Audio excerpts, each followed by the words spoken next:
Hey there, in this video I'm going to show you the few ways how we can fix if your Ford F150 is not connecting to Bluetooth, what you can do. So the first thing that you can try to do is that you want to, I will show you right here, you want to disconnect your car from the phone and also your phone from the car. So on Android, when I'm going to go to top right and settings, connections, then right here on the Wi-Fi Bluetooth, and then you're gonna have BMW, so you're gonna, or like Ford there, you're gonna have unpair there. So unpair it first.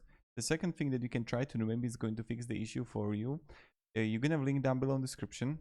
You just want to write the Ford sync and navigation updates, and you just want to enter your vehicle here and check if you're gonna need like any updates. Maybe it's going to be the update issue.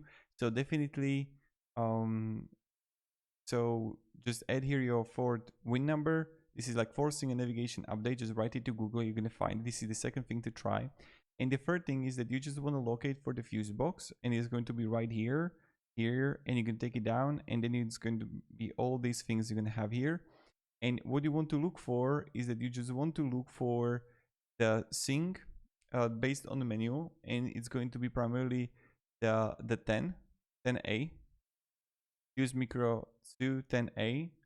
Mode function display global position system sync radio frequency receiver, and try to take it out for like 1 to 2 minutes and then put it back in, and maybe one of these is going to help you fix the issue. Have a great day and goodbye.